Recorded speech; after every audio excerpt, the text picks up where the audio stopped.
एक गुरु और शिष्य जंगल से होते हुए अपने गांव जा रहे होते हैं। अंधेरी काफी हो चुका था।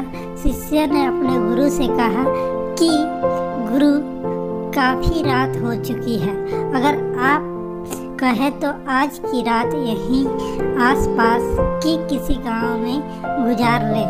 गुरुजी ने अपना सर हिलाया और वह आसपास के गांव में एक छोटे से घर के पास जाकर रुके।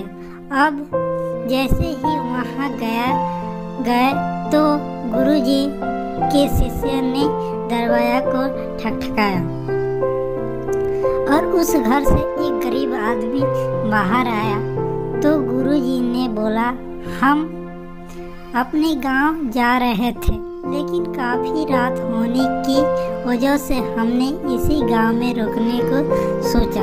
क्या हमें आज रात आपके यहाँ रुक सकते हैं? गरीब आदमी ने बोला, हाँ क्यों नहीं, आप दोनों अंदर आइए।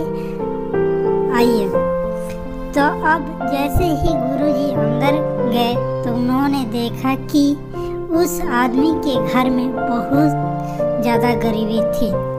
गुरुजी ने उससे पूछा कि आप काम क्या करते हो?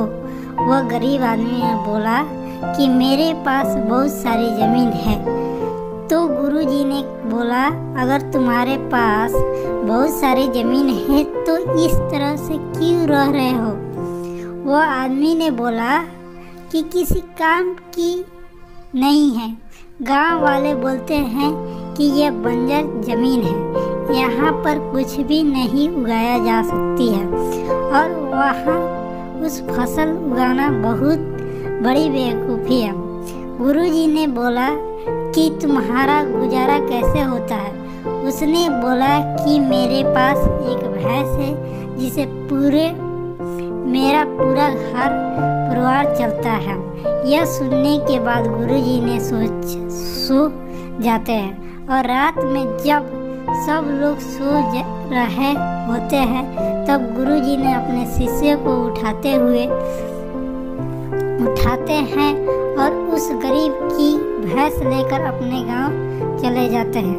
शिष्य ने अपने गुरु से पूछता है कि गुरुजी, कहीं आप ये गलत तो नहीं कर रहे हैं?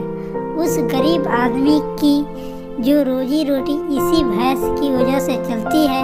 तो गुरुजी ने बोला कि अपने शिष्य की तरफ देखते हुए और मुस्कुराते हुए आगे बढ़ जाता है।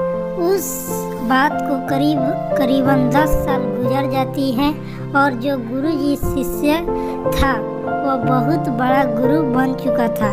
तो एक दिन उन्होंने अपने गरीब आदमी की याद आती है। तो मेरे गुरु ने उस आदमी के साथ अच्छा नहीं किया था, मुझे एक बार चल कर देखना चाहिए कि वह आदमी अब किस परिस्थिति में है। वह शिष्य उस गांव की तरफ जाता है और वहां जैसे ही पहुंचता है तो वह देखता है कि जहां पर उस गरीब आदमी का झोपड़ी था वहां पर एक बहुत बड़ा आलीशान महल बन चुका था और उस झोपड़ी के बाहर बंजर जमीन थी, उस पर फल फूल के बगीचे थे। तभी उधर से उस घर का मालिक आता है और शिष्य उसे पहचान लेता है और उस आदमी को बोलता है कि तुम्हें मुझे पहचाना, मैं अपने गुरुजी के साथ आया था, हमने एक रात के लिए अपने यहाँ रुके भी थे। वो आदमी ने उसे पहचान लेता है और बोलता है कि उस रात में आप कहाँ चले गए थे और उस रात के बाद ही मेरी भैंस कहाँ चली गई थी। मेरे पास कोई रास्ता नहीं था तो मैंने अपने ज़मीन पर मेहनत की और उस फसल निकाला और आज मैं इस गांव का सबसे बड़ा और अमीर आदमी बन चुका हूँ।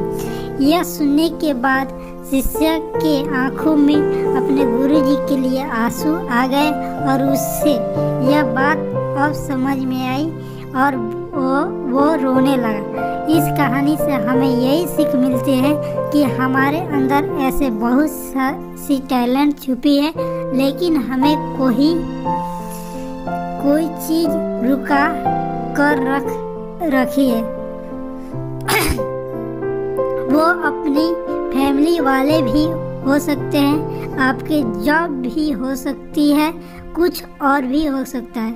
देखिए, आपके पास तो भैंस जैसी कोई दूसरी चीज़ तो नहीं है जिसे आपको आगे बढ़ने से रोक रहा है।